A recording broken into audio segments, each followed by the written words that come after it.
Our next speaker is Professor Vinod Kumar. He is a retired professor from AIMS, All India Institute of Medical Sciences, and spent his lifetime in aging, conversations in aging, and we are looking forward to your insights, sir. Please go ahead.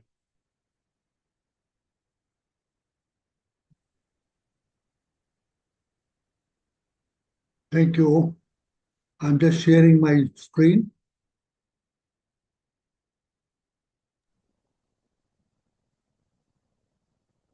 My slides visible? Yes, sir, it is. Okay. Well, in the topic that is mentioned here, I would try and deal with the role of happiness and paradoxically some stresses which promote our health and longevity.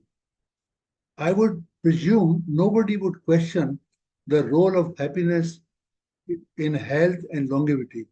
But for stresses, there is something paradoxical which I would like to discuss. And my next, my slide is not moving.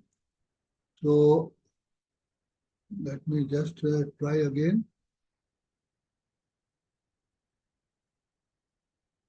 Should I go back and share the screen again? No, sir, click this number 2 slides. Click the number 2 slide. Okay. Yes, there it is. It's working. Okay. So as we all know that happiness is a gateway to health and longevity. And there are umpteen number of ways to keep ourselves happy. There may be exogenous factors, there may be endogenous and biological factors. So I have no reason at this stage to go through the whole gamut of reasons by which we become happy or remain happy. But I have picked up one of the biological factors which promote happiness, and they also promote longevity. And this is in terms of hormones and neurotransmitters. And these are linked with our life so intricately that they influence our physical, emotional, cognitive, spiritual, and social health. Some of the examples of these hormones, many of which are known as happy hormones, these are dopamine, serotonin, endorphins, oxytocin, melatonin, GABA aminobutyric acid, and cannabinoids. Now, if we want to boost these happy hormones, there are various ways. Very briefly, I would say doing physical exercise or eating healthy foods, a number of healthy foods like bananas or nuts or eggs, cheese, dairy products, and many other things, having a good and full sleep, or even having a body massage or having practicing laughter or consuming probiotics, they all lead to the production of happy hormones in our body. And these hormones are not one to one. There may be more than one hormone being stimulated by a particular physical health behavior. And rightly so, some of these happy hormones are available in market also. The examples are dopamine agonist, oxytocin, melatonin, cannabinoid. They are easily available in market for various reasons, if not for producing these happy hormones, but some of them are prescribed for this purpose also. Now, the second thing I would like to say that these hormones are not only associated with physical health behavior, they are intricately associated with our emotional health behaviors also. There is some overlap, however. For example, I have listed here few emotional behaviors: happiness, satisfaction, relationship, resilience, and positive emotions. And these hormones, either one of them or more than one of them, they are associated with these emotional behaviors. And in fact, many of these hormones marketed as drugs, which increase the above substances indirectly or directly, and therefore they are used for treatment of negative emotions. Like depression is treated by serotonin reuptake inhibitor, which brings up the serotonin level, and patient gets propelled into a state of happiness rather than continuing in the phase of depression. Again, these hormones are associated with the cognitive health behaviors like memory, accomplishment of a task, learning, keeping a balance, and having an attention. Again, these are some of the hormones which we don't exactly know that these lead to these behavior, or these behaviors lead to these production of these hormones. This is not exactly known in every case. Then I think a very important thing which is close to my heart, that there are several spiritual health behaviors which can boost our happy hormone, and rightly so, because we do have healthy aging, those who, especially in old age, practice spiritual practices. And these are meditation, yoga, altruism, that's compassion or helping others, listening or doing the music yourself, watching Mother Nature, moving into mild sunlight, or practicing the personality of optimism. They all are, in effect, known to cause a stimulation of these happy hormones. And again, I would like to say that these, some of them, not all, are marketed, like dopamine agonist, oxytocin, melatonin for sleep, GABA amino butyric acid. They are all available commercially.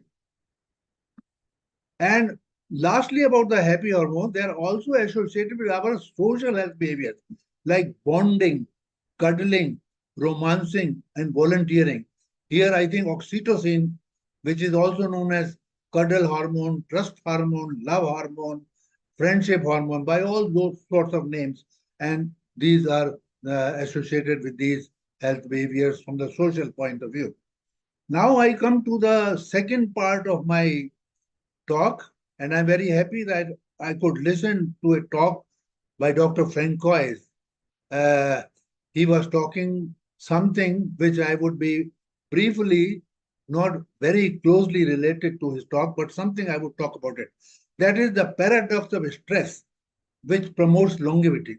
We all know that if we suffer from chronic, long sustained, and severe stress all the time, we are overwhelmed and our life gets shortened.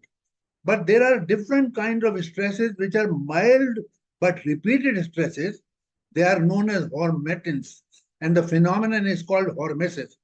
So this is proved beyond doubt for last 20 years by a number of European and some American researchers, that if we are exposed to these mild and repeated stresses, then we actually can delay the aging and lead a longer life. And this mechanism of advantage by these repeated stresses, mild stresses, this is ingrained in our evolution.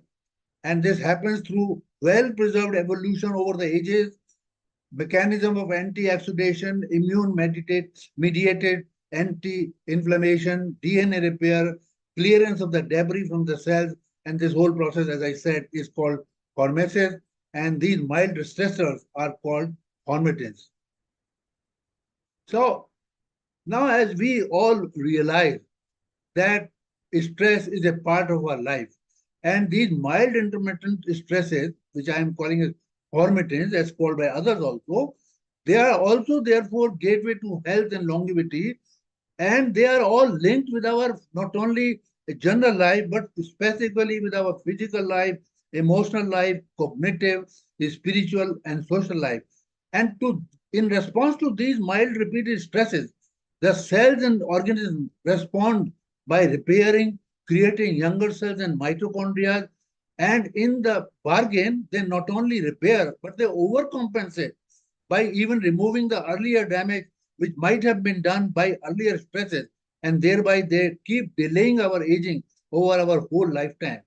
And the examples of these lives I have already enumerated and already listed, but I would go to the next slide to show you that based on the mechanism of a cellular repair, numerous hormetins, which are also called eustresses, they have become important tools for health and longevity, and many of them have a dual action by boosting the happy hormones as well, about which I discussed a short while ago. And I have tried to classify these intermittent stresses. There are many, many more examples, which happen in our life. But these could be physical, chemical, nutritional is one category.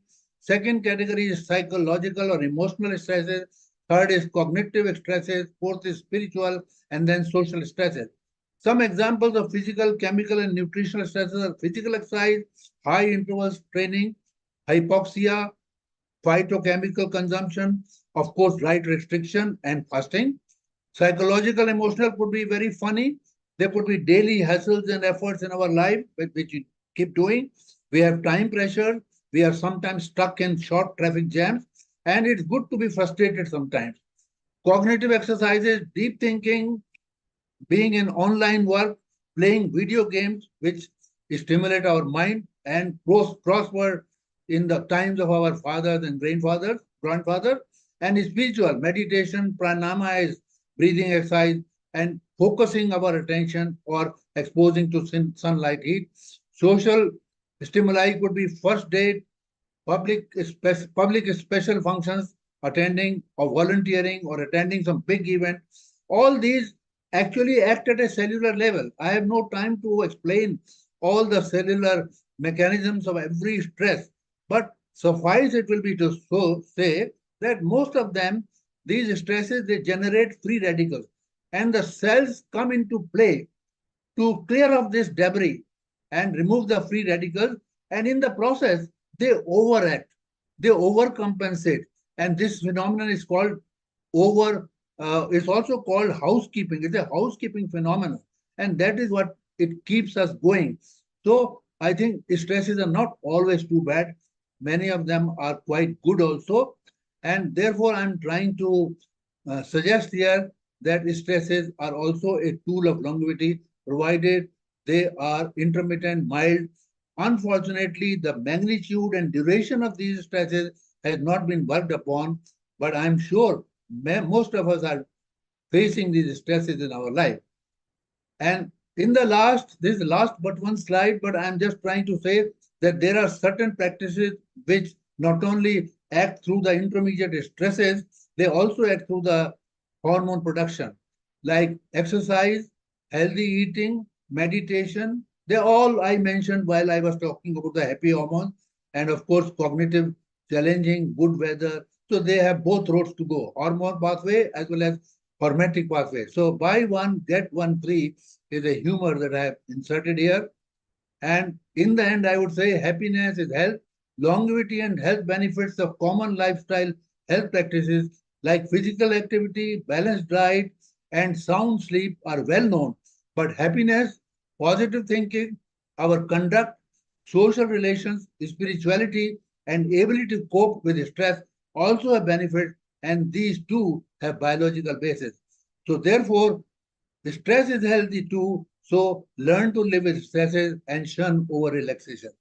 Thank you very much for kind listening. Thank you so much, sir. Very interesting presentation. Happiness is part of our life, and I think we have to focus on that. We have to focus more on that to have a healthy aging. So this concludes this session. I